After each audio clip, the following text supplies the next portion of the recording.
سیدہ طاہرہ کی زندگی کا یہ اہم ترین واقعہ یا اہم ترین میں سے ایک واقعہ ہے۔ کون سا؟ کہ جب کبھی کسی راوی نے سیدہ کو دیکھا یا سیدہ کے بارے میں سنا، سیدہ ہر وقت حجاب کے ساتھ، دیکھا کا مطلب سیدہ کو نہیں دیکھا، حجاب کے عالم میں سیدہ جو گھر کے اور گھر کے باہر کے کچھ کام انجام دے رہے، جب کبھی سیدہ کو دیکھا تب واقعے سے سیدہ کی زندگی میں واقعے بہت ملیں گے، حتیٰ یہ کہ اس وقت بھی ملیں گے جب عالم اسلام کی معاشی حالت بہتر ہو چکی۔ اگر کوئی کہے کہ بھائی جب سیدہ طاہرہ واقع کر رہی تھی تو سارے مسلمان بھی واقع کر رہے تھے، ایک ایسا معاشرہ، مگر خیبر کی جنگ کے بعد تو عالم اسلام مالدار ہو گیا، سیدہ کے گھر میں پھر بھی واقع۔ اچھا، باغوں میں دیکھا لوگوں نے، گرمیوں میں چکیاں پیستے دیکھا لوگوں نے، پھٹے پرانے لباس میں ہمیشہ پایا سیدہ کو۔ سلمان جیسا صحابی ایک مرتبہ تو فریاد کر بیٹھا کہ واجب، اے اللہ کے رسول یہ کتنا تعجب، ان بنات ملوک، بادشاہوں کی بیٹیاں تجلسوا علی الکراسی المزہب، سونے کی کرسیوں پہ بیٹھے، وبنت رسول اللہ لا ثیاب لہا ولا ازار، اور ہمارے آقا اور سردار رسول کی بیٹی ایک چادر بھی نہیں ہے کہ جو پوری سالم ہو، اس میں بھی پیبند لگے۔ پورے واقعات تو آپ سنتے ہیں، اسے نہیں دہرانا، لیکن جب کبھی کسی نے یہ فریاد کی کیا یہ اللہ کے رسول آتش وقت کے واقع، کھجور کے پتوں کے پیبند، اے اللہ کے رسول آخر یہ کس لیے؟ تو پیغمبر کا جواب بھی ہمیشہ یہی ہوتا کہ تم نے یہ بھی سنا کہ اس وقت میری بیٹی کیا رہی تھی، اس وقت میری بیٹی کیا کہہ رہی تھی۔ بہت ہی زیادہ مضبوط عقیدہ رکھنے والا، جس کا فیت بہت اسٹرانگ، وہ بھی کہے گا اللہ نے جیسی مصیبت ڈالی ہے میں صبر کرتا ہوں۔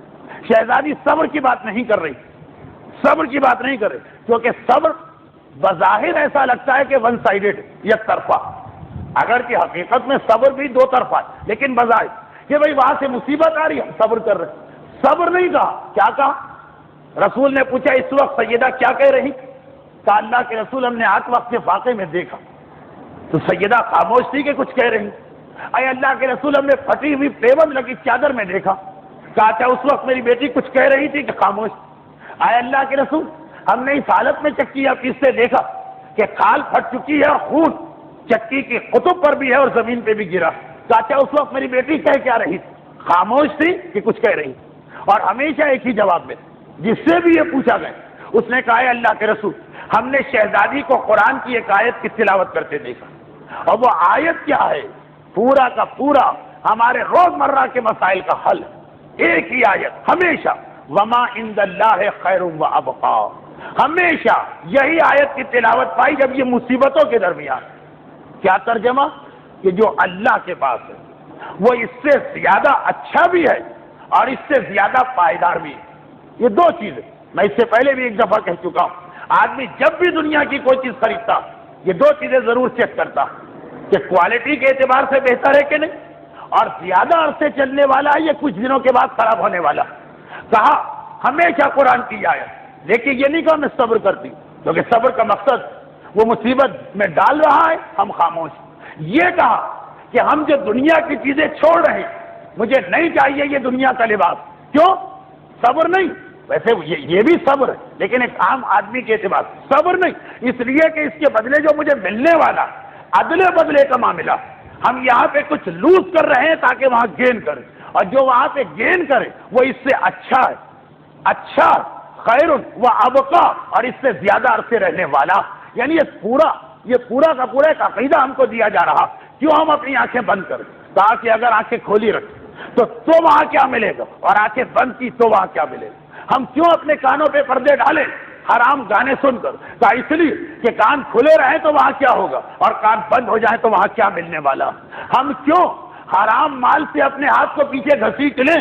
ہمارے بچے کو بھی مثلاً VCR چاہیے، فقط اس لیے کہ اگر حرام لے لیا تو وہاں کیا ملے گا، اور اس وقت اگر ہاتھ کو روک لیا تو وہاں کیا عطا ہوگا۔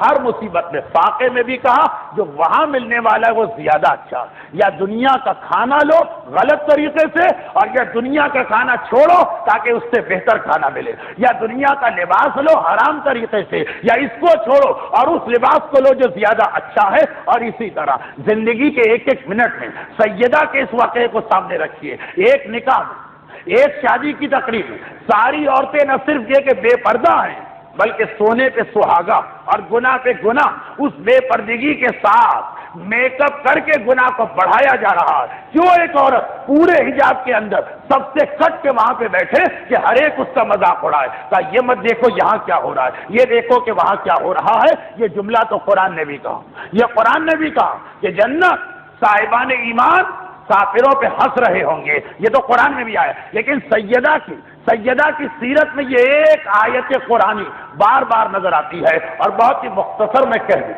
سیرت سیدہ کے علاوہ ویسے جو اسلام نے کہا آخرت کا عقیدہ وہ اسی لیے تھا اور اسی وجہ سے بس یہ آخری جملے. اللہ کی بہت ساری صفات، ہم اللہ کو خالق اتنا نہیں مانتے کہ وہ اللہ، یہ بھی مانتے ہیں کہ کچھ چیزیں اس میں ہونی چاہیے. صفات ثبوتیہ اس کا تعلق بھی اس بات سے. ہم نے کہا کہ اللہ عالم ہے، اس کے پاس علم ہے، ہمیشہ سے ہے، ہمیشہ رہے گا. قادر ہے، ہر چیز پہ قدرت رکھتا.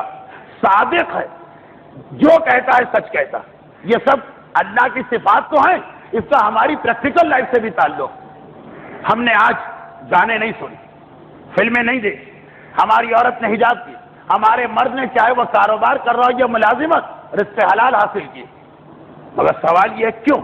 کہ اس لیے کہ اس کے بدلے وہاں ملنے والا. مگر شرط یہ ہے کہ جس نے وعدہ کیا وہ سچا ہو. اگر وہ جھوٹا نکل آئے تو پتہ چلا یہاں بھی اس نے وعدے سارے کر کے یہ چیزیں چھوڑوائی، آخرت میں بھی کہہ دیا بھائی میں تو کچھ نہیں دے رہا. جب تک کہ اللہ کی سچائی پہ یقین نہ ہو، اس کے کہنے پہ یہ چیزیں ہم کیوں چھوڑیں؟ ڈبل نقصان ہو جائے. دونوں جگہ بے وقوف اور احمق بن کے رہ جائیں. یعنی اس کو سچا مانو. اگر اس نے وعدہ کیا ہے وعدہ پورا کرے. نہیں، اس کے بعد کا قادر بھی مانو. اس لیے کہ بہت سارے لوگ ہیں کہ آپ سے ایک کمٹمنٹ کرتے ہیں کہ بھائی آپ فلاں کام کیجیے ہم آپ کو یہ دیں گے. ان کی حالت سے ٹھیک نہ رہے، وہ دیوالیہ ہو گئے، وہ سربراہ مملکت اس کا اقتدار ہی ختم ہو گیا.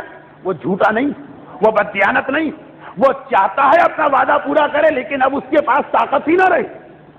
اسلام نے کہا یہ ڈر بھی دل سے نکال دو کہ اگر تم نے کہا کہ اس دنیا میں ہم نے ساری لذتیں چھوڑ دی، حرام لذتیں، فقط اس لیے کہ اللہ کا وعدہ، لیکن آخرت کے دن جا کے پتا چلا کہ آج تو اللہ کے پاس طاقت ہی نہ رہی، کسی اور کی حکومت آ گئی. وہ تو حکومت چلی گئی، کہا وہ تو ماضی کی حکومت ہے، اس کے وعدے کا ہم سے کوئی تعلق نہیں.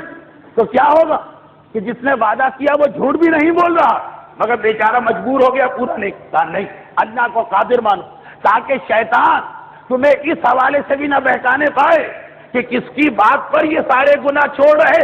اگر کل اس کا دن نہ رہے، اگر کل اس کی طاقت نہ رہے تو کس کے پاس جاؤ گے؟ کہا نہیں، ساتھ میں اللہ کو ہے بھی مانو، ہمیشہ ہے اور ہمیشہ رہے گا. لیکن یہ ساری صفات ثبوتیہ ہمارے بچے یاد کرتے ہیں یہ سوچ کر کہ ان کا تعلق فقط اللہ سے. ارے اس کا تعلق اللہ سے ہو کہ نہ ہو، ہمارے اور آپ کے روزانہ کے عمل سے ہے. اس کا تعلق ہمارے ٹی وی دیکھنے سے، اس کا تعلق ہمارے سود کھانے سے ہے. اللہ کی صفات کا شیطان بہکا نہ دے کہ ٹھیک ہے پتہ چل گیا اللہ نے وعدہ کیا ہے پورا بھی کرے، اس کی طاقت بھی، لیکن ہائی بھی مانو کہ طاقت تو ہے لیکن اگر وہ مر ہی گیا تو کیسے وعدہ پورا ہوگا؟ اگر وہ مر گیا، موت آ گئی، آج اس نے وعدہ کی، اگر وہ آدمی ہی زندہ نہ رہا جو آپ سے وعدے کر رہا تو کل آپ کس کے پاس فریاد لے کے جائیں؟ کہا شیطان کا اس طرح نہ بہکا دے تو کہو کہ میں اس اللہ کے وعدے پہ بھروسہ کرتا ہوں جو ہے ہمیشہ زندہ رہے گا، تاکہ اس حوالے سے بھی شیطان نہ بہکائے. کہا عالم بھی مانو، ہر چیز کا علم رکھتا، اس لیے کہ اس نے وعدہ کر لیا. اب ہم دوسروں کے سامنے تو گناہ سے بچیں گے، وہ ریاکاری نہیں، اس وجہ سے کہ بھائی وہاں گناہ سے بچو تاکہ وٹنس ہو.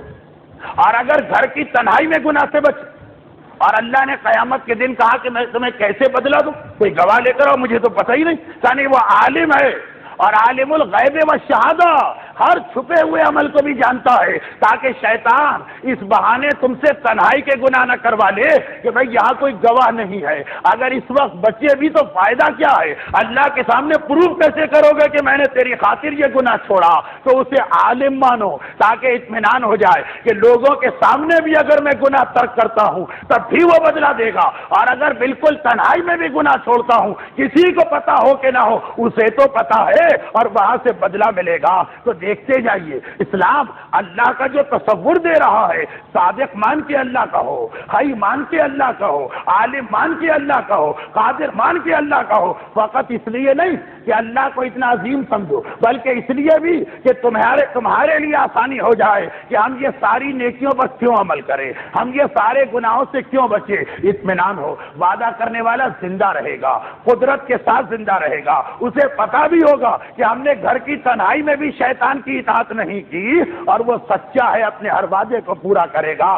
جتنا یہ تصور اللہ کا مضبوط ہے اتنا گناہ چھوٹتے جائیں گے، جتنا یہ تصور کمزور ہے اتنا ہی شیطان کو بہکانے کا موقع ملے گا کہ ارے تھوڑی دیر کے گناہ سے کیا ہوتا ہے، ارے تھوڑی دیر کی خرابی سے کیا ہوتا ہے۔ جتنا یہ عقیدہ مضبوط ہے کہ فَمَن يَعْمَلْ مِثْقَالَ ذَرَّةٍ خَيْرًا يَرَهُ، میں ذرے کے برابر نیکی کروں تو وہاں اجر ملے گا، اور میں ذرے کے برابر گناہ کروں تو وہاں عذاب ملے گا۔ جتنا یہ عقیدہ مضبوط ہے اتنا ہی آپ کے لیے آسان ہے، چاہے سارا معاشرہ ڈش اینٹینا والا بن جائے، چاہے سارا ماحول قتل و غارت گری والا بن جائے، چاہے بعض اوقات فاقے کرنا پڑے، لیکن آپ کو کوئی پریشانی نہیں ہوگی۔ یہ فاقے بھی برداشت، وہ قتل و غارت گری بھی برداشت، وہ مظالم بھی برداشت، اس لیے کہ دینے والا دیکھ رہا ہے، سچا ہے، اور یقیناً اس کا بدلہ دے گا۔ سیرت سیدہ کا اہم ترین پہلو وہ یہی ہے کہ عقیدہ آخرت کو بار بار یاد دلایا گیا۔ شہزادی کی زندگی کو دیکھیے تو بہت ہی مختصر جو باتیں بتائی جاتی، سب کا اسی سے تعلق ہے۔ شہزادی کی رات کی عبادت، شہزادی کا گریہ کرنا، شہزادی کا خوف خدا سے رونا۔ درستوں کی 18 سال کی مختصر زندگی، 14 معصومین، سب سے مختصر زندگی سیدہ کی، صرف 18 سال۔ اور وہ 18 سال، اس دور کی 18 سال جب عورت گھر کے اندر بیٹھی، اور ظاہری اعتبار سے معاشرہ بھی اتنا زیادہ گناہ والا نہیں، اس کے باوجود اتنا رونا، اتنا ڈرنا، اتنی دعائیں۔ شہزادی کی دعاؤں کا مجموعہ دیکھی کس طرح خوف خدا سے تڑپ رہی۔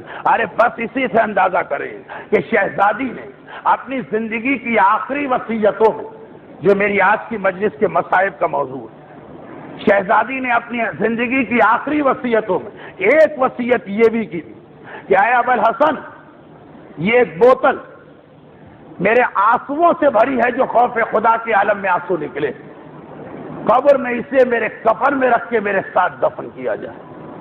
دیکھیے اتنے آنسو کے بوتل بھر جائے، بس سوچنے کی بات ہے۔ بہت ساری چیزیں ایسی ہیں کہ سرسری آدمی سنتا توجہ بھی نہیں دیتا۔ بوتل بھر جائے، آنسوؤں کو جمع کرنا ہی کتنا مشکل کا، اور کہا یہ کہ پورا شیشہ آنسوؤں سے بھر جائے۔ کون سے آنسو؟ خوف خدا والے آنسو۔ وہ حالت کے فضا کا، ہر رات کو شہزادی اتنا روتی کہ آنسو پہلے لباس میں جذب ہوتے تھے، پھر جائے نماز میں جذب ہوتے تھے، اور پھر زمین پہ اس طرح بہنے لگتے تھے جب پانی ڈالا گیا۔ آنسوؤں کی بات ہے، محاورتاً نہیں حقیقتاً، اس طرح سے۔ اور ہر رات خوف خدا، اس ساتھ میں جملہ خوف خدا۔ پھر فضا نے ایک دن پوچھا بھی کہ آپ اتنا کیوں ڈر رہے ہیں؟ وہ جواب شہزادی کا ہے، وہ کسی اور مجلس کا موضوع۔ لیکن آخر یہ کس کے لیے؟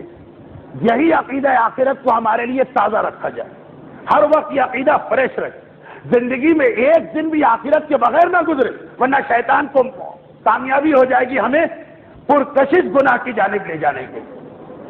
ایک لمحے آخرت دل سے نہ نکلے۔ برحمتك يا أرحم الراحمين وصلى الله على محمد وآله